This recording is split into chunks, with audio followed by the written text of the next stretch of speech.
A body has been found during floods on the New South Wales Mid North Coast. Emergency services were called to a flooded property in Moto yesterday afternoon.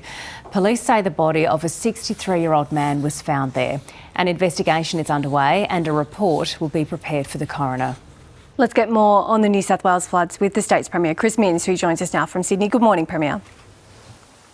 Yeah, good morning, Bridget. We've had the sad news just come in that one person has died. This is becoming a real disaster there in New South Wales, isn't it?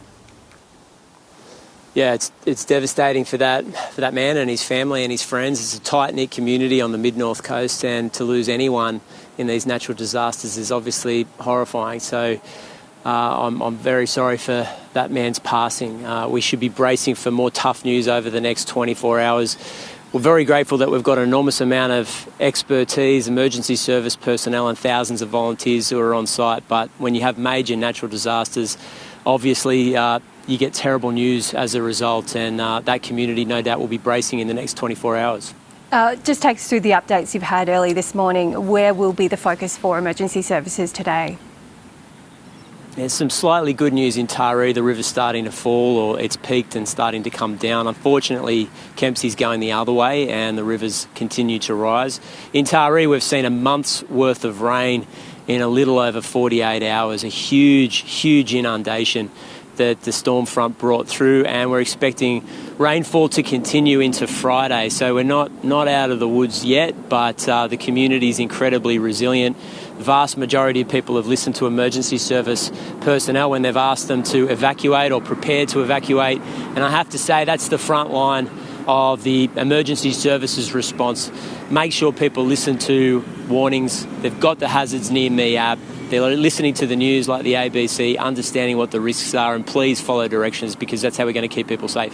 What's your message to people that might have been waiting quite a while for assistance? We had someone on the program yesterday that had waited 6 or 7 hours. I mean, look, that's completely understandable. Everyone's inundated. But what would your message be to people that are feeling quite anxious this morning?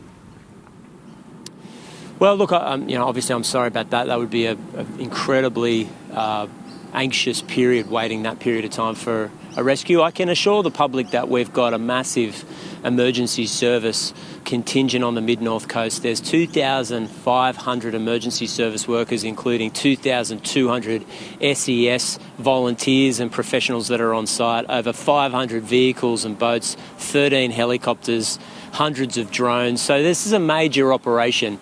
Unfortunately, we're getting better at deploying resources because of natural disasters, and the reason for that is because we're seeing more of them, not less.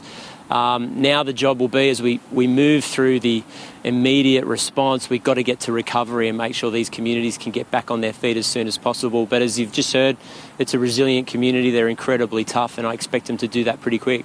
You've said your government's on a pretty short leash with commuters after recent months.